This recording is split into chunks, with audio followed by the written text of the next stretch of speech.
Reading booster देखते हैं एक बार आज का रीडिंग बूस्टर। छत्रपति शिवाजी पे बेस्ड है। मैं एक बार चाहूँगा कि आप सभी लोग खुद से इस रीडिंग बूस्टर को पढ़ लें, ठीक है? एक बार पढ़ लें जल्दी जल्दी, 2 स्लाइड में ही है शायद, तो देख लेंगे एक बार जल्दी से। पढ़ो जल्दी जल्दी। देख लिया? कुछ लोग पूरा पढ़ पाए होंगे तो कुछ लोगों ने आधा अधूरा पढ़ लिया होगा, बट कोई बात नहीं। स्टार्ट करते हैं हम आज का रीडिंग बूस्टर। सबसे पहले आज छत्रपति महाराज शिवाजी की जयंती है, तो आज यानी कि 19 तारीख है। तो सबसे पहले सभी को शुभकामनाएं हार्दिक। टीम का कहना था कि आज अगर ये वीडियो होनी है तो इसी पे बना लेते हैं एक पैसेज, तो आज पैसेज इसी चीज़ पे हमने बनाया है, ठीक है? So now let's start the passage. Chhatrapati Shivaji Maharaj is a name that resonates with valour, leadership and strategic brilliance. Sentence पूरा होता है यहाँ पे, देखेंगे एक बार। छत्रपति शिवाजी महाराज, ये पूरा आपका सेंटेंस का सब्जेक्ट बनता है यहाँ पे, ठीक है? ये नाम है इनका। क्योंकि ये नाम है इसीलिए आपने देखा कि हर एक शब्द का पहला लेटर कैपिटल है, क्योंकि एक प्रॉपर नाउन है, ठीक है? जब भी प्रॉपर नाउन्स का यूज करते हैं तो पहला लेटर कैपिटल होता है, ध्यान रखेंगे, ठीक है? इज आपकी वर्ब आ गई। छत्रपति शिवाजी महाराज क्या है? यह एक नाम है। Is a name, is a name, it is a name. Chhatrapati Shivaji Maharaj is a name. बात हम प्रेजेंट में पैसेज को हमने स्टार्ट किया है, ठीक है? यहां से, क्योंकि नाम तो आज भी है, उनके जीवन की घटनाएं पास्ट हैं, लेकिन उनका नाम तो आज भी एग्जिस्ट करता है। जो कि दैट, तो अ नेम, दैट आपका रिलेटिव प्रोनाउन है जो कि इस नेम को डिफाइन कर रहा है। नेम जो कि क्या करता है? रेजोनेट करता है। रेजोनेट एक वर्ब होती है जिसका मतलब होता है एक तरीके से गूंजना, किसी ध्वनि का इतना गहरा होना कि वो गूंजे लोगों के बीच में। ये एक ऐसा नाम है जो कि रेजोनेट करता है, गूंजता है। कैसे गूंजता है? तो विथ प्रेपोजिशन है, विथ वेलार। वेलार का मतलब बेसिकली आपका बनता है यहाँ पे बहादुरी। वेलर का मतलब ब्रेवरी, ठीक है? बहादुरी, करेज। लीडरशिप, लीडरशिप यानी कि उनके अंदर जो क्वालिटी थी लोगों के, मतलब एक लीडर होने की क्वालिटी, ठीक है? नेता होने की क्वालिटी। एंड स्ट्रेटेजिक ब्रिलियंस, और किसके साथ? ब्रिलियंस। ब्रिलियंस का मतलब है किसी का ब्रिलियंट होना, किसी का शानदार होना, किसी का जबरदस्त होना, ब्रिलियंस, ठीक है? ब्रिलियंस। और किस चीज में ब्रिलियंस थी? स्ट्रेटेजिक, स्ट्रैटेजी बनाने में, स्ट्रैटेजी बनाने में उनकी ब्रिलियंस। तो छत्रपति शिवाजी महाराज एक नाम है जो कि गूंजता है किस चीज के लिए? उनके वेलार के लिए, उनके लीडरशिप के लिए, उनके स्ट्रेटेजिक ब्रिलियंस के लिए। सिंपल है, ठीक है? आगे देखो, रेजोनेट आपकी वर्ब है, इसी से रेजोनेंस आपका नाउन बनता है, ठीक है? आगे देखेंगे। He was not just a warrior but a visionary leader. वह सिर्फ एक वॉरियर नहीं थे, वह एक विजनरी लीडर थे। ही सब्जेक्ट बना, वॉज आपकी वर्ब बन गई, नॉट एडवर्ब ऑफ नेगेशन है, जस्ट एम्फेसाइज करने के लिए आता है, सो ये एम्फेटिक है। A warrior but a visionary leader, लेकिन वह क्या थे? एक विजनरी लीडर थे। ये वाला स्ट्रक्चर आपको समझना है। जैसे अगर नॉट जस्ट हमने लिख दिया ना, वह न सिर्फ ये थे बल्कि में, तो इसके साथ हमेशा किसका पेयर बनता है? बट का पेयर बनता है। नॉट जस्ट, आगे बट। यहाँ पर नॉट ओनली हो तो भी जनरली आपका बट बनता है। आपने सुना भी होगा नॉट ओनली बट ऑल्सो का पेयर बनता है। जरूरी नहीं है कि हमेशा आपका यहाँ पे ऑल्सो आए ही आए, कई बार अकेले बट के साथ में भी पेयर बन जाता है, तो इस बात का भी ध्यान रखेंगे, ठीक है? आगे देखेंगे। हु, अब हु आपका रिलेटिव प्रोनाउन है, इसके लिए एंटीसीडेंट कौन है? A visionary leader. भाई अ विजनरी लीडर इसका एंटीसीडेंट है, तो आगे जो आपकी वर्ब है वो कैसी रहेगी? देखो यहां से सेंटेंस आपका पास्ट में चला गया है। अगर सेंटेंस पास्ट में चला गया है तो आपकी वर्ब भी पास्ट में जानी चाहिए। अब आपकी 2 वर्ब होती है, ठीक है? देखेंगे एक बार यहाँ पे। एक होती है लाई और एक होती है ले। लाई आपकी इंट्रांजिटिव होती है, ठीक है? सो इसको शॉर्ट में मैं आईटी भी लिख देता हूं आपके लिए, इंट्रांजिटिव। ये जो ले होती है ये ट्रांजिटिव वर्ब होती है, ठीक है? ट्रांजिटिव होने का मतलब है इसके साथ ऑब्जेक्ट आता है और इसके साथ ऑब्जेक्ट नहीं आता, ठीक बात है? बेसिक बात करें तो ये जो मैंने लिखी है ये V1 है। अगर इसकी V2 देखेंगे हम, ठीक है? अगर V2 देखेंगे तो इस लाई की V2 होती है ले। बहुत इंटरेस्टिंग है, यहां पे जो ट्रांजिटिव वाला है उसमें V1 ले है और यहां पे V2 ले है।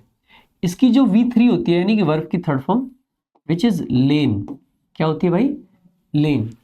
ठीक है, अगर ING की बात करेंगे V1 ING, ठीक है, तो ये होती है आपकी लाइंग, LYING। अगर हम बात करते हैं ले जो कि ट्रांजिटिव वर्ब है इसकी V2 की, तो इसकी V2 आपकी होती है लेड। ठीक है, इसकी V3 भी होती है लेड, और इसकी V1 ING भी आपकी क्या होती है? लेइंग। अच्छा, एक चीज और बता देता हूं, ठीक है, इस लाई का मतलब क्या होता है? लेटना या पड़े होना, या आप कह सकते हैं रखे होना।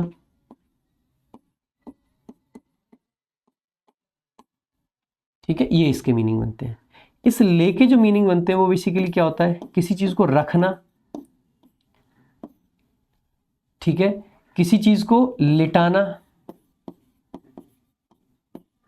या किसी चीज को बेसिकली नीचे, मतलब ले करना यानी बिछाना भी कह सकते हैं आप एक तरीके से। एक आपकी लाई और होती है LIE, ध्यान रखेंगे ये भी आपकी वैसे तो कायदे से तो इंट्रांजिटिव ही है। ठीक है, इसके साथ में सामान्यतः टू प्रेपोजिशन का यूज होता है, टू प्लस ऑब्जेक्ट इसके बाद में। ठीक है, टू प्लस ऑब्जेक्ट आता है। इसका सेकंड फॉर्म लाइड होता है, थर्ड फॉर्म लाइड होता है, ING फॉर्म लाइंग होता है। और इसका जो मीनिंग होता है ना मेरे भाई, ये होता है झूठ बोलना। क्या होता है? झूठ बोलना। अब देखो, अगर आपको नहीं भी पता है कुछ तो यहां पे आ जाते हैं एक बार। अ विजनरी लीडर हु आपका सब्जेक्ट है, अब आपको वर्ब चाहिए। पहली बात आपको पास्ट की फॉर्म चाहिए, तो देख लेते हैं यहां पे क्या है? The foundation. वर्ब के आगे फाउंडेशन आपका नाउन है, वर्ब के बाद में नाउन आता है तो क्या बनता है? ऑब्जेक्ट। इसका मतलब है फाउंडेशन आपका क्या है? यहाँ पे ऑब्जेक्ट है। अगर ऑब्जेक्ट है तो आपको वर्ब कैसी चाहिए? आप यहाँ पे आसानी से कह दोगे सर ट्रांजिटिव वर्ब पास्ट की फॉर्म में। ये तो ट्रांजिटिव वर्ब तो है लेकिन ये प्रेजेंट की फॉर्म है, तो ये गलत हो जाएगा। अच्छा, प्रेजेंट में भी ये प्लूरल है क्योंकि वर्ब की बेस फॉर्म है ये प्रेजेंट में, ट्रांजिटिव के सेंस में। अगर आप ट्रांजिटिव के सेंस में देखोगे तो ये आपकी क्या है? V1 है। इसकी सिंगुलर फॉर्म क्या बनेगी? लेज बनेगी, वो तो LAYS, तो वो तो नहीं है। ठीक है, तो ये तो वैसे ही गलत हो गया। लेन तो इंट्रांजिटिव वाली की V3 है, ये भी गलत हो गया। लेन तो इंट्रांजिटिव वाली की V3 है, और हमको क्या चाहिए? हमको चाहिए लेड। आराम से आंसर मार्क कर दोगे कि नहीं कर दोगे? ठीक है, सो हु लेड, क्या ले किया उसने? द फाउंडेशन यानी कि नींव। किस चीज की नींव रखी? द मराठा एम्पायर, यानी कि जो मराठा साम्राज्य था उसकी। जिससे क्या होता है? दैट चैलेंज्ड, या जिसने चैलेंज किया, तो एक्टिव सेंस है। एक्टिव सेंस में अगर पार्टिसिपल चाहिए तो कौन सी वाली फॉर्म में चाहिए होता है? ING फॉर्म में। कहना चाह रहे थे विच चैलेंज्ड, जिसने चैलेंज किया, तो इसका मतलब है विच सब्जेक्ट, चैलेंज्ड आपका verb, active sense. Active sense से अगर विच को हटाना पड़ेगा तो यहाँ पे क्या करेंगे? ING form. चैलेंजिंग, किस चीज को चैलेंज किया? तो ये पार्टिसिपल है।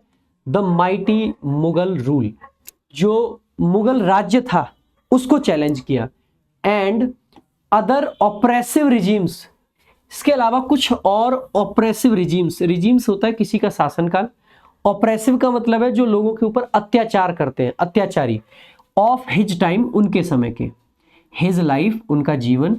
एंड अचीवमेंट्स, जो उनकी उपलब्धियां हैं। कॉन्टिन्यू प्लूरल वर्ब है क्योंकि अचीवमेंट्स और लाइफ मिलकर प्लूरल सब्जेक्ट बनता है। ये आज भी कंटिन्यू करते हैं, ये पूरा सब्जेक्ट है हिज लाइफ एंड अचीवमेंट्स, जिसमें से लाइफ नाउन है, हिज पजेसिव केस है, एंड कंजंक्शन है, और अचीवमेंट्स भी आपका नाउन है। ठीक है, कंटिन्यू करते हैं। क्या कंटिन्यू कर रहे हैं? तो कंटिन्यू वर्ब के बाद में 2+V1 आ गया, टू इंस्पायर। इंस्पायर करने का मतलब होता है किसी को मोटिवेट करना, किसी को बेसिकली इनकरेज करना एक तरीके से। ठीक है, सो टू इंस्पायर।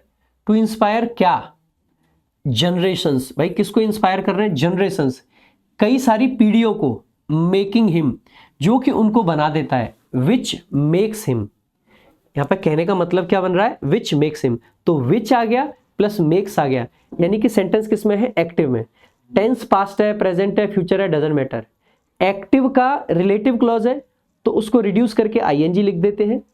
पैसिव का रिलेटिव क्लॉज है तो उसको रिड्यूस करके V3 लिख देते हैं। ये बात आपको ध्यान रखनी है। तो अगर हु, हुम, विच ऐसे अगर कुछ आता है, हुम तो नहीं, हुम तो ऑब्जेक्ट होता है, अगर आपका आ जाता है हु या विच के साथ में वर्ब, तो उसको हम सिर्फ वर्ब लिख सकते हैं। अगर एक्टिव सेंस का है तो वर्ब की आईएनजी फॉर्म यानी कि पार्टिसिपल प्रेजेंट वाला, और अगर पैसिव सेंस है तो V3 लिख देते हैं। ठीक है,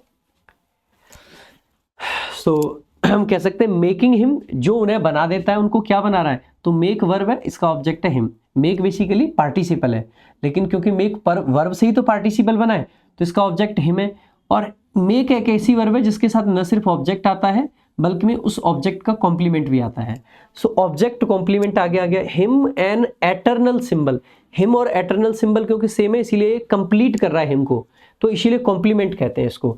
अब देखो आपको अगेन मैं फिर कह रहा हूँ कि लगेगा कि भाई कहीं ना कहीं ये दिक्कत लगती है सर ब्रेक करने और इसमें, तो बेसिक्स वाला देख लेना, उसमें समझ आ जाएगा कि कॉम्प्लीमेंट क्या होता है, ऑब्जेक्ट क्या होता है, वहां पे अच्छे से समझ आ जाएगा। ठीक है, सो एक एटर्नल सिंबल बना देता है। किस चीज का सिंबल, तो रिलेशन को बताने के लिए ऑफ आ गया। रेजिलियंस, रेजिलियंस यानी कि लगे रहना, लगातार डटे रहना। एंड सेल्फ रूल, और सेल्फ रूल का एक सिंबल बना देता है। ठीक है, आगे Shivaji Maharaj is dash credited as the father of guerrilla warfare in India. Shivaji Maharaj को अक्सर करके क्रेडिट दिया जाता है किस रूप में, the father of guerrilla warfare. Guerrilla warfare होता है जो गोरिल्ला टेक्निक है ना युद्ध की, जहां पे छिपके अचानक से प्रहार करते हैं, उसी को गोरिल्ला वॉरफेयर कह देते हैं। और कहां पे, इंडिया में। तो इंडिया में उसका जनक माना जाता है इनको। तो इसको अक्सर माना जाता है या कभी कभी माना जाता है। सबसे पहले सेल्डम का मतलब होता है ना के बराबर, ऐसा नहीं है, ये एक्चुअल में उस चीज के जनक हैं, ये आपको पता ही होगा। तो ना तो सेल्डम आ सकता ना नेवर आ सकता। समटाइम्स का मतलब है कभी कभी। क्या लोग कभी कभी मानते हैं, अक्सर। आप कहोगे अक्सर, इसीलिए ऑफन करेक्ट आंसर हो जाएगा। तो शिवाजी महाराज सब्जेक्ट है, इज आपकी हेल्पिंग वर्ब है, क्रेडिटेड आपकी मेन वर्ब है। ये पैसिव स्ट्रक्चर है क्योंकि इनको क्रेडिट दिया जाता है, ये क्रेडिट देते नहीं है, इनको दिया जाता है। और कितना दिया जाता है, तो ऑफन आपकी एडवर्ब ऑफ इंडेफिनिट फ्रीक्वेंसी है। एज कैसे क्रेडिट दिया जाता है, तो एज आपका प्रेपोजिशन का काम है, उसका ऑब्जेक्ट है द फादर। किस चीज के फादर, गोरिल्ला वारफेयर। और कहां पे, तो इन प्रेपोजिशन, उसका ऑब्जेक्ट है इंडिया। हिज मिलिट्री स्ट्रेटजी, जो उनकी मिलिट्री स्ट्रेटजी है, ये सब्जेक्ट हो गया जिसको जाना जाता है। देखो यहाँ पे एक्चुअली में क्या सेंस है, विच इज नोन, उसको ड्रॉप करके हमने सिर्फ क्या लिख दिया, नोन। तो पैसिव स्ट्रक्चर था तो विच वाला को ड्रॉप करके हमने V3 लिखा। So which is known as Ganimi Kava. Ganimi Kava guerrilla warfare का ही एक अदर नाम है। ठीक है, तो उनकी मिलिट्री स्ट्रेटजी जो कि गेमिनी कावा है, ठीक है, रिलाइड ऑन, रिलाई करने का मतलब है निर्भर होना। ठीक है, तो उनकी मिलिट्री स्ट्रेटजी जो है वो रिलाई करती थी किस पे, सरप्राइज अटैक्स पे, स्विफ्ट मूवमेंट्स पे। सरप्राइज अटैक यानी कि बिना बताए पता चले, जैसे एम्बुश कर देना किसी को, एम्बुश करना भी एक शब्द होता है, एम्बुश वर्ब होती है। ठीक है, स्विफ्ट मूवमेंट्स, तेज, स्विफ्ट का मतलब है तेज मूवमेंट। एंड और in depth knowledge of the terrain, जो वहां की भूमि है, जो वहां की जगह है, उसकी पूरी इन डेप्थ नॉलेज होना, यानी कि गहरी जानकारी। ही बिल्ट, उन्होंने बनाया, क्या बनाया, an impenetrable network of forts. Impenetrable का मतलब होता है जिसके अंदर कोई घुस ना सके। पेनिट्रेट करना एक वर्ब है। पेनिट्रेट कर दिया यानी कि किसी के अंदर आप चले गए। वहीं से आपका एडजेक्टिव बनता है पेनिट्रेबल, यानी कि जिस चीज के अंदर पेनिट्रेट किया जा सकता है, जिसके अंदर जाया जा सकता है, तो पेनिट्रेबल हो गया। उसका ही एंटोनिम है इम्पेनिट्रेबल। ठीक है, नेटवर्क बनाया किसका, फोर्ट्स का। फोर्ट्स यानी कि जो आपके किले होते हैं। सच एज, जैसे कि, ये प्रेपोजिशन आ गया, रायगढ़ हो गया, प्रतापगढ़ हो गया, एंड सीनागढ़ हो गया। देखो एक्चुअली में जो शिवाजी महाराज थे, इनके पिताजी साजी भोसले, ठीक है, साजी ही थे आई गेस, है ना, और माता का नाम आई गेस जीजाबाई। इन्होंने मराठा साम्राज्य की स्थापना की थी may be 1674, if I am not wrong, है 1674 में इन्होंने मराठा साम्राज्य की स्थापना की थी। इनके पिताजी जो थे वो, जो ये हैदराबाद में जो साम्राज्य चल रहा था उसमें बेसिकली एक मिलिट्री कमांडर थे। राजा नहीं थे इनके पिताजी, मिलिट्री कमांडर थे। और जिस टाइम पे ये राजा थे, भारत में मुगलों का रूल चल रहा था, और मुगल राजा थे उस टाइम के औरंगजेब, ठीक है, if I am not wrong. तो जीजाबाई और ये सारी चीज़ें ना आपके एग्जाम में आती हैं, जीएस के सारे क्वेश्चन हैं, जो मैंने अभी जितनी बातें बताई हैं सब जीएस के क्वेश्चन बनते हैं, ठीक है। तो 1674 में मराठा साम्राज्य की स्थापना की गई थी इन्हीं के द्वारा, और आई गेस जो स्थापना हुई थी वो रायगढ़ के किले में ही हुई थी, as far as I know. इनका जन्म शायद 1630 बताया जाता है, समथिंग, है ना। सो इन्होंने बहुत सारे किले भी बनाए थे, 300 से ऊपर किले बताए जाते हैं इनके, ठीक है। तो देखेंगे तो इन्होंने जो एक नेटवर्क बनाया था किस चीज का, तो ही सब्जेक्ट है, बिल्ट वर्ब है, an impenetrable network, network noun है, इम्पेनिट्रेबल एडजेक्टिव और एन आपका आर्टिकल है। किस चीज का नेटवर्क था, तो ऑफ फोर्ट्स, जैसे कि रायगढ़ हो गया, प्रतापगढ़ हो गया, सिन्हागढ़ हो गया, कॉमा लगा के डैश प्लेड। अब देखो कॉमा अगर लग रखा है तो पहली बात, कॉमा के बाद में जो क्लॉज आती है वो नॉन डिफाइनिंग होती है। कॉमा के बाद में, मैं रिलेटिव प्रोनाउन में आपको हमेशा पढ़ाता हूं कि कॉमा के बाद में आपको कभी भी एक तो दैट का प्रयोग नहीं करना है, तो एक ऑप्शन आपका यहां से एलिमिनेट हो जाएगा। अच्छा, यहां पे एंटीसीडेंट क्या अवेलेबल है या नहीं है, खूब है भाई। किस चीज ने क्रूशियल रोल प्ले किया, ये जो नेटवर्क था भाई, इम्पेनिट्रेबल जो नेटवर्क था, it played a crucial role.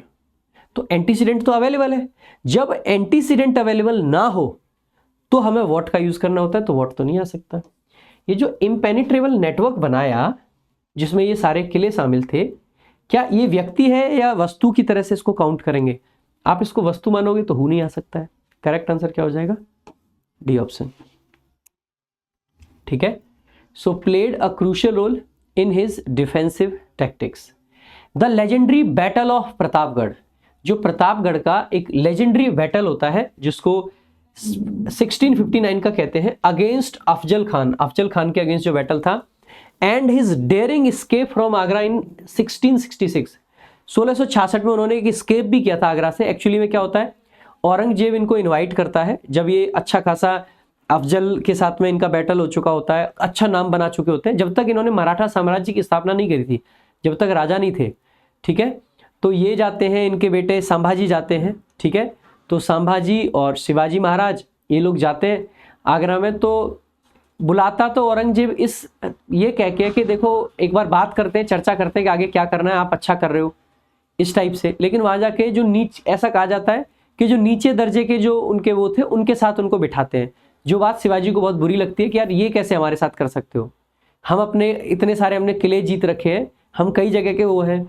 तो वो कहते हैं कि आपको मुगल साम्राज्य में एक ऊंचा पद दे दिया जाएगा, तो वो मना कर देते हैं औरंगजेब को कि हमको कोई पद वद नहीं चाहिए।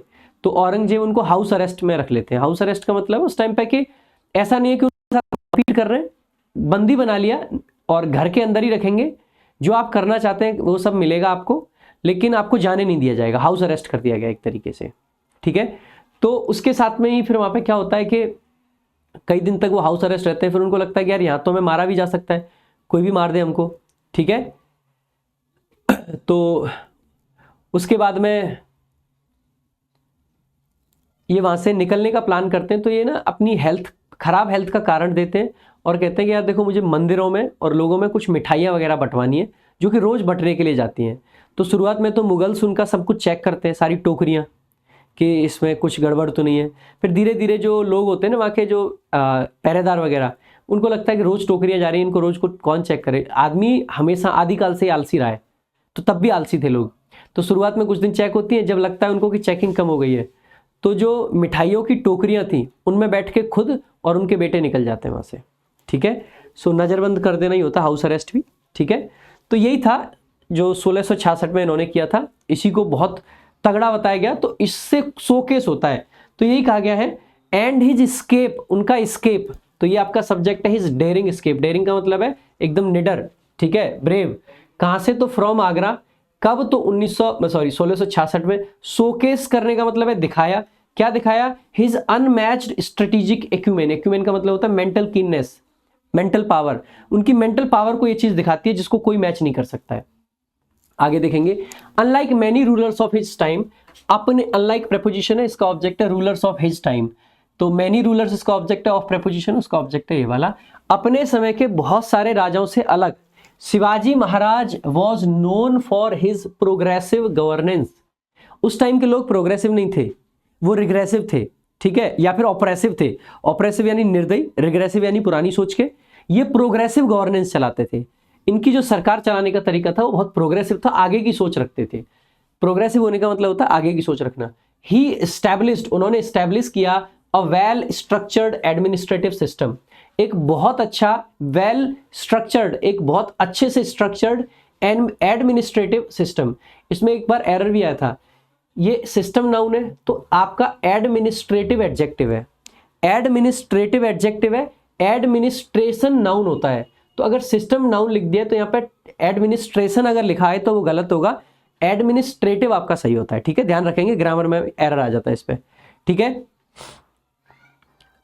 तो विथ एफिशिएंट रेवेन्यू कलेक्शन उन्होंने किया।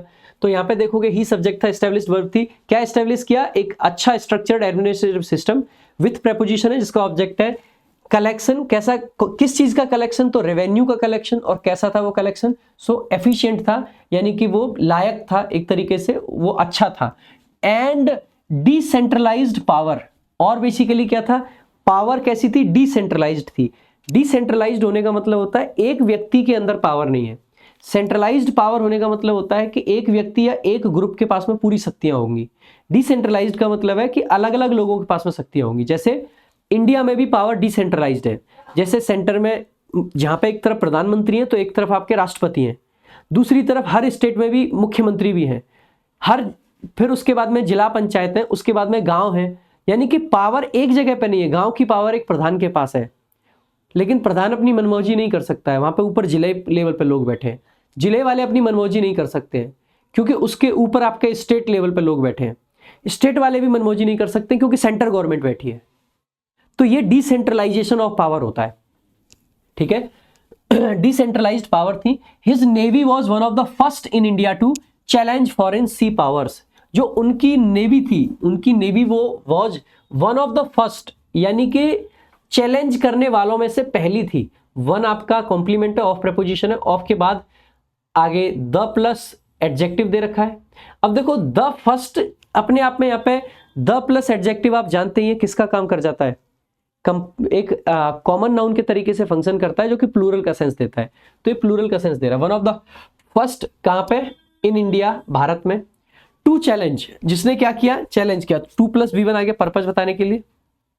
किसको चैलेंज किया, फॉरेन सी पावर्स, विदेशी सी पावर्स। सी पावर्स यानी कि नेवल पावर्स की बात यहां पे कर रहे हैं। लाइक जैसे कि कौन सी, पोर्तुगीज। भाई देखो जैसे हम सारे इंडियंस की बात करें तो the Indians, the Americans, the English यानी सारे अंग्रेज, द फ्रेंच यानी सारे फ्रेंच, द पुअर यानी सारे गरीब, द पोर्तुगीज यानी कि सारे के सारे पोर्तुगीज, द ब्रिटिश यानी कि सारे के सारे ब्रिटिश। बात समझ रहे हो ये? तो इसी प्रकार से हमें लिखना होता है। तो द पोर्तुगीज हो जाएगा और द ब्रिटिश हो जाएगा, तो दोनों में आर्टिकल द आ जाएगा, डी ऑप्शन करेक्ट आंसर हो जाएगा। सो जैसे कि लाइक यहाँ पे प्रेपोजिशन है, उसका ऑब्जेक्ट है the Portuguese and the British. His respect for women, आगे नया सेंटेंस शुरू होता है, हिज रिस्पेक्ट सब्जेक्ट है, फॉर प्रेपोजिशन, उसका ऑब्जेक्ट है विमेन। सो विमेन यानी कि महिलाओं के लिए जो उनकी इज्जत थी, उनके मन में जो इज्जत थी। इसके अलावा रिलीजियस हार्मनी, जो रिलीजियस हार्मनी थी, एंड कमिटमेंट, और कमिटमेंट, ये पूरा सब्जेक्ट है ना, to the welfare of his subjects. और बेसिकली कमिटमेंट किसके लिए, टू द वेलफेयर, इस वेलफेयर के लिए, किसका वेलफेयर, ऑफ हिज सब्जेक्ट्स। अब सब्जेक्ट्स का मतलब विषय नहीं है यहाँ पे, सब्जेक्ट्स का मतलब है वो लोग जो उनके अंडर काम करते हैं, वो सब्जेक्ट्स, वो लोग जो उनके अंडर आते हैं, उसको सब्जेक्ट्स बोला गया यहाँ पे। मेड हिम, इस चीज ने उनको बना दिया, क्या बना दिया, अ बिलव्ड किंग, एक ऐसा राजा जिसको लोग प्यार करते हैं, बिलव्ड, ठीक है। आगे देखेंगे Shivaji Maharaj legacy, legacy subject है, किसकी लेगेसी, तो शिवाजी महाराज की लेगेसी। इज आपकी वर्ब आ गई, नॉट जस्ट लिमिटेड, वह सिर्फ लिमिटेड नहीं है टू हिस्ट्री, तो नॉट आ गया एडवर्ब नेगेशन, जस्ट आ गया फोकस करने के लिए, लिमिटेड के साथ प्रेपोजिशन आ गया फिक्स, किस तक लिमिटेड नहीं है, history books. It dash to inspire, तो इट आपका सब्जेक्ट है, आगे डैश आ गया। It dash to inspire leaders, तो ये तो प्रेजेंट में बात चल रही है, आगे भी इज आ रखा है, ये पैराग्राफ प्रेजेंट में चल रहा है। तो सबसे पहले तो कॉन्टिन्यूअसली तो एडवर्ब है, इट सब्जेक्ट है, तो यहां पे हमें क्या चाहिए, वर्ब चाहिए भाई। कॉन्टिन्यूअस एडजेक्टिव है, OUS पे खत्म होने वाले शब्द एडजेक्टिव होते हैं, OUS के बाद में LY अगर आ जाए तो एडवर्ब बन जाता है। ये कॉन्टिन्यू वर्ब है और कॉन्टिन्यूज भी वर्ब है, ये प्लूरल वर्ब है और ये आपकी सिंगुलर वर्ब है। सब्जेक्ट अगर सिंगुलर हो, सब्जेक्ट अगर सिंगुलर हो तो वर्ब कैसी आनी चाहिए? आप कहोगे सर सिंगुलर आनी चाहिए, तो इट अगर सिंगुलर है तो कॉन्टिन्यूज आपकी करेक्ट वर्ब हो जाएगी। बेस फॉर्म जो होती है बिना एस या ईएस के वर्ब प्लूरल कहलाती है, एस या ईएस लगने के बाद वर्ब सिंगुलर कहलाती है। तो कौन सा ऑप्शन हो जाएगा? A option, continues. किस चीज को कॉन्टिन्यू करती है? टू इंस्पायर, इंस्पायर करना। किसको इंस्पायर कर रहे हैं भाई? लीडर्स एंड रिफॉर्मर्स, नेता लोग और जो सुधारक हैं। रिफॉर्मर्स का मतलब सुधारक, समाज सुधारक। अक्रॉस सेंचुरीज, सेंचुरीज का मतलब है कई, अब सेंचुरीज को शताब्दी, ठीक है, कई शताब्दियों से ऐसा चला आ रहा है। रिफॉर्मर्स को, रूलर्स को, सबको, लीडर्स को, इनको ये इंस्पायर करती हैं जो उनकी लेगेसी है, जो उनका जो वो छोड़ के गए अपने पीछे से, है ना। आगे हिज गवर्नेंस मॉडल, जो उनका गवर्नेंस मॉडल था, मिलिट्री स्ट्रेटजी जो थी उनकी, एंड जो कमिटमेंट थी किस चीज के लिए? To self rule. Self rule का मतलब होता है खुद से रूल करो। वो ये मतलब लोगों को ये सिखाते थे कि भाई आपके ऊपर कोई राजा नहीं है, मैं भी राजा नहीं हूं, आप खुद का रूल मानो, खुद का रूल, ठीक है। Self rule remain relevant in today's political and social डिस्कर्स। आज भी तो हम ये कहते हैं यार कि खुद का रूल है, हर आदमी यही चाहता है कि हम इंडिपेंडेंट हो। सेल्फ रूल का मतलब ही यहाँ पे इंडिपेंडेंट होना है, ठीक है। तो यहाँ पे ये कहना चाह रहा है उनकी गवर्नेंस मॉडल, इसके अलावा मिलिट्री की स्ट्रेटजीज, इसके अलावा कमिटमेंट, ये सब आपका सब्जेक्ट है। पूरा कॉमा लगा लगा के जोड़ा है ना, 3 सब्जेक्ट है ये। किस चीज के लिए कमिटमेंट थी? तो टू प्रेपोजिशन, सेल्फ रूल के लिए थी।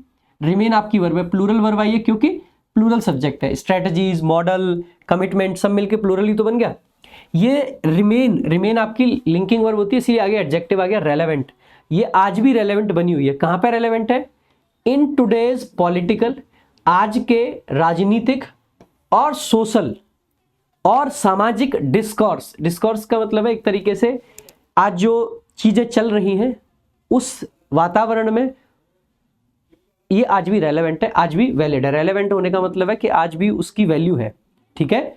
आगे हिज लाइफ, उनका जो जीवन है, टीचेज अस, वो हमें सिखाता है। क्या सिखाता है? The dash of courage, determination and self respect, essential for nation building. Courage, determination और सेल्फ रिस्पेक्ट का क्या? प्राइस सिखाता है भाई, प्राइस तो वस्तुओं का होता है। कॉस्ट की लागत, क्या लागत सिखा रहा है? नहीं। क्या वर्थ सिखा रहा है? नहीं। वैल्यूज, वैल्यूज का मतलब होता है, जैसे हम बार बार मैं बहुत बहुत बोलता हूं आपसे, हमारा वैल्यू सिस्टम, हमारा वैल्यू सिस्टम, ये सब वैल्यूज हैं हमारी। भाई हम, ऑनेस्टी क्या है? ऑनेस्टी इज अ वैल्यू, आपके अंदर होनी चाहिए। हम बार बार बोलते हैं कि अपने बच्चों के अंदर वो वैल्यूज डालिए। वैल्यूज एक तरीके से संस्कार को दिखाती है। सो हम उन वैल्यूज की बात कर रहे हैं, ठीक है। So values of courage, determination, courage यानी हिम्मत, डिटर्मिनेशन यानी लगातार लगे रहना, एंड सेल्फ रिस्पेक्ट, आत्मसम्मान, जो कि होते हैं क्या?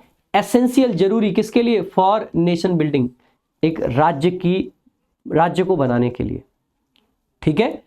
देखो वर्थ का मतलब, अगर यहां पर वर्थ लिख देते ना, पहली बात तो वर्थ को हम जनरली प्लूरल फॉर्म में लिखते नहीं है, तो ये वैसे गलत हो जाएगा। दूसरा, वर्थ का मतलब है कि उसका ना भाव क्या है, उसकी बेसिकली वैल्यू क्या है। हम इनकी वैल्यू नहीं, ये एक तरीके से अलग अलग वैल्यूज हैं। करेज एक वैल्यू है, मैंने कहा ना, जैसे ऑनेस्टी एक वैल्यू है, वैल्यू सिस्टम का पार्ट है।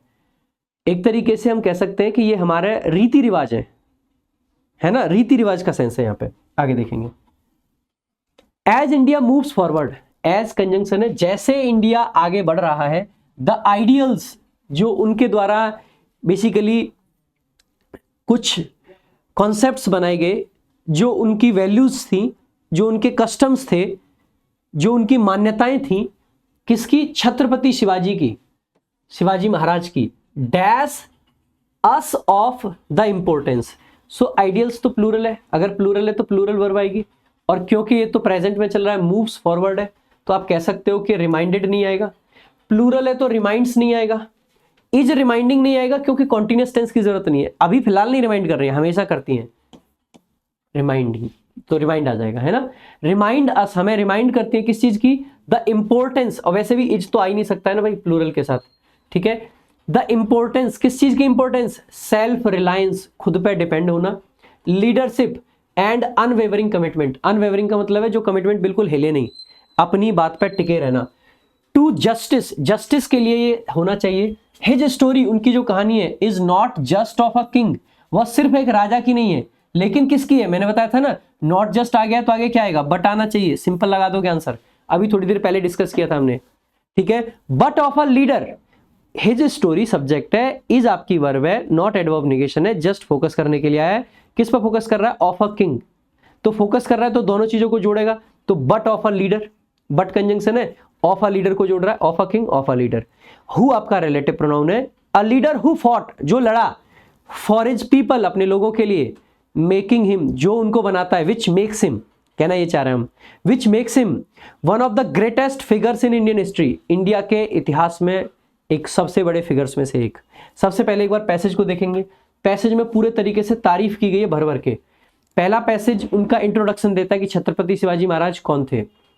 दूसरा पैसेज बताता है उनके बारे में और कि उनको क्या क्या नॉलेज थी, किस तरीके की उनकी टेक्निक्स थी, ये सब, मतलब पैसेज नहीं, पैराग्राफ। तीसरा जो पैराग्राफ है इस पैसेज में वो है बेसिकली कि ये इनको दूसरे रूलर से कैसे अलग करता है, उनके यहाँ पे कैसा शासन चल रहा था। चौथा पैराग्राफ आपको बताता है कि वो सिर्फ हिस्ट्री बुक्स तक लिमिटेड नहीं है, वो एक समाज सुधारक भी थे, वो बहुत सारी चीजें उन्होंने करी। इसके बाद में ये लास्ट वाला जो बताता है कि उनसे हमें क्या सीख मिलती है, ठीक है। What is the tone of the passage, क्या न्यूट्रल है? बिल्कुल नहीं, खूब भर भर के तारीफ करी गई है। ऑब्जेक्टिविटी है? नहीं, ऑथर का जो पर्सनल व्यू है उसने वो लगाया है, तो ऑब्जेक्टिविटी नहीं। सब्जेक्टिव होने का मतलब है कि ऑथर का अपना पर्सनल कोई मामला नहीं है, ऑब्जेक्टिव होने का मतलब है कि ऑथर पर्सनल हो चुका है, सॉरी, सब्जेक्टिव का मतलब है कि ऑथर पर्सनल है, ऑब्जेक्टिव होने का मतलब है उसका पर्सनल कोई व्यू नहीं है, ठीक है। सो ऑब्जेक्टिविटी होने का मतलब है नो पर्सनल फीलिंग्स अटैच्ड। जैसे ऑब्जेक्टिव पेपर आता है आपका, उसमें आपकी पर्सनल नॉलेज काम नहीं करेगी, जो आपके सामने क्वेश्चन है उसी क्वेश्चन के हिसाब से आपको पर्सनली किस चीज के बारे में क्या लगता है, डजंट मैटर। यूपीएससी का पेपर सब्जेक्टिव होता है, आप किस टॉपिक के बारे में क्या फील करते हो वो लिखोगे। एसएससी ऑब्जेक्टिव होता है, आप किसी के बारे में गलत फील करते हो, सही फील करते हो, डजंट मैटर, जो 4 ऑप्शन है उसमें से बताओ और निकलो, तो ये ऑब्जेक्टिव होता है। तो ऑब्जेक्टिविटी इसमें नहीं है, ऑथर के जो पर्सनल ओपिनियंस है वो हमें झलक रहे हैं। ऑथर शिवाजी महाराज का पूरा फैन है, ये झलक रहा है, एक जगह पे भी सिंगल जगह पे क्रिटिसाइज नहीं करा है, ये झलक रहा है, ठीक है। जो लोग उनसे हेट करते होंगे वो क्रिटिसाइज कर देंगे। क्रिटिकल है? बिल्कुल भी नहीं।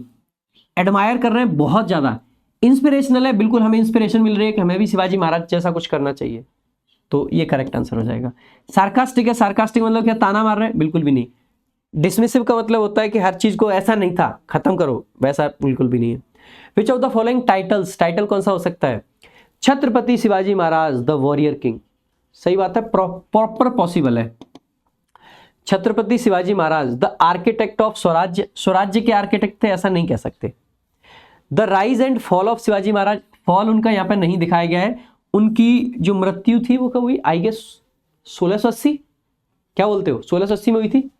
बताओ एक बार, जीएस कैसी आज पता चल जाएगी आप लोगों को तुम्हारी, ठीक है। शिवाजी महाराज अब मुगल एडवर्सरी, सिर्फ मुगल के दुश्मन थे ऐसा नहीं है, ठीक है, तो ये भी नहीं कह सकते थे, तो ए ऑप्शन बेस्ट सूटेड है ना।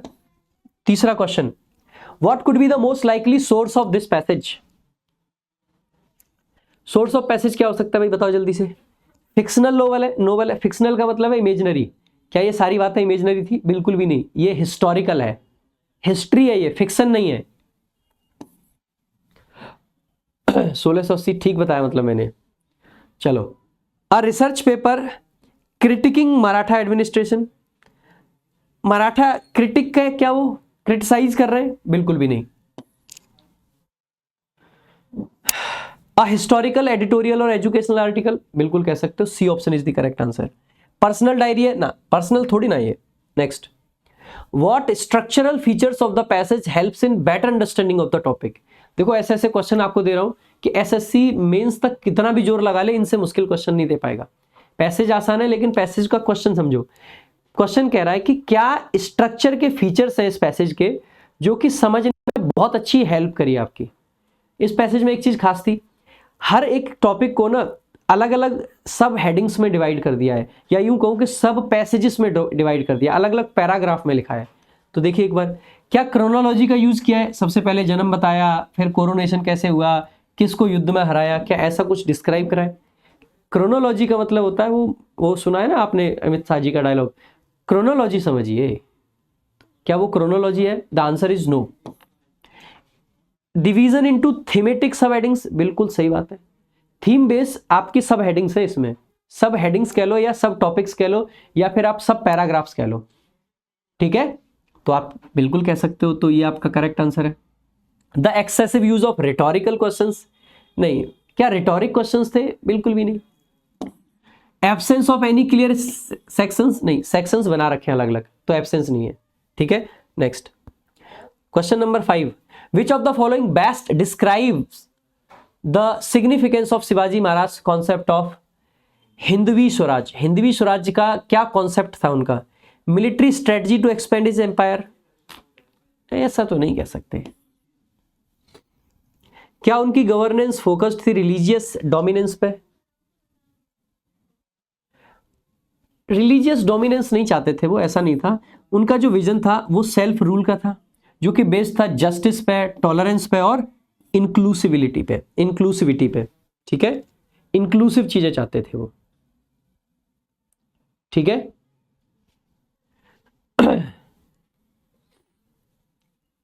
सहवान अंसारी कह रहे हैं सर कॉम्प्रिहेंशन में अंडरस्टैंडिंग कैसे बढ़ाएं, क्लोज टेस्ट कैसे सॉल्व करें, और जो अभी मैं बता रहा हूँ क्या दिखा रहा हूँ कि नाचना कैसे है, ऐसे ऐसे नाचो, यूं ठुमके लगाओ, यूं ठुमके लगाओ, ये सिखा रहा हूँ आपको।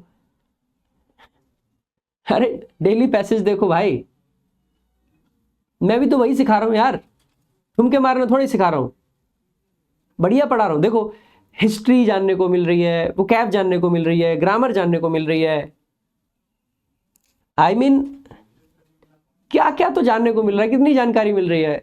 रीडिंग करा रहा हूं, पूरे सेंटेंसेस को ब्रेक कर करके पढ़ा रहा हूं। थोड़ा कम लग रहा है तो बेसिक्स ऑफ इंग्लिश जाके देख लीजिए।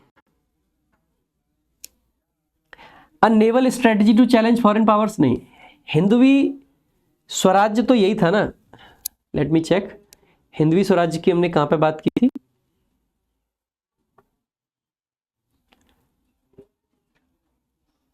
वही थे, वेल एडमिनिस्ट्रेड स्ट्रक्चर बनाया था, एफिशिएंट कलेक्शन था, ये था इनका। His respect for women, religious harmony, commitment to the welfare of his subjects made him a beloved king. उनकी जो लेगेसी है वो हिस्ट्री बुक्स तक नहीं रहनी चाहिए।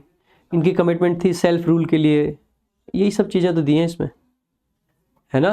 तो वही सब चीज़ें हैं, ठीक है। आगे देखेंगे। नेक्स्ट है आपका, ये तो हो ही गए थे ना, तो यही है C option. Next, what can be inferred about Shivaji Maharaj leadership from his governance policies?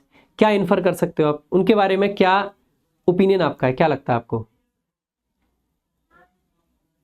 देखो ही सेंट्रलाइज्ड, भाई डिसेंट्रलाइज्ड पावर थी उनकी, सेंट्रलाइज्ड नहीं थी। He focus solely on military expansion, नहीं, एडमिनिस्ट्रेशन अच्छा था, मिलिट्री की बात नहीं थी। ही एस्टेब्लिश्ड डिसेंट्रलाइज्ड पावर, बिल्कुल सही बात है। एंड प्रोग्रेसिव पॉलिसीज, सही बात है, ये सही हो जाएगा सी ऑप्शन। ही निग्लेक्टेड रेवेन्यू कलेक्शन, बिल्कुल भी नहीं, ऐसा नहीं था, रेवेन्यू कलेक्शन बढ़ा था।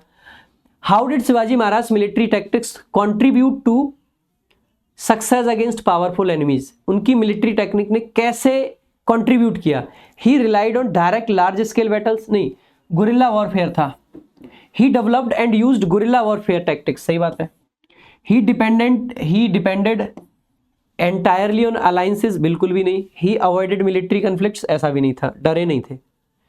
क्वेश्चन नंबर 8 है, what was the primary reason Shivaji Maharaj adopted guerrilla warfare, जिसको गैनिमी कावा भी कहते हैं, as military strategy? To engage in large scale direct battles, बिल्कुल भी नहीं। To use geographical terrain for surprise attacks, बिल्कुल सही बात है। To rely entirely on foreign allies, बिल्कुल भी नहीं। टू अवॉइड ऑल मिलिट्री, नहीं। सो दिस इज ऑल, ठीक है, ये हमारा पैसेज था आज का। आई होप आपको अच्छा लगा होगा। अच्छा लगा है तो once again do me a favour, आपके जो भी आसपास के लोग हैं, पढ़ने वाले हैं, ठीक है, सबको बोलिए कि आए और पढ़ें। इंग्लिश अगर ज़ीरो है और अगर माइनस में भी है तो भी सिखाने का दम रखते हैं, बस सीखने की चाह आपके अंदर होनी चाहिए। सो इसी नोट के साथ में this is all from my side. Thank you so much. जय हिंद, जय भारत।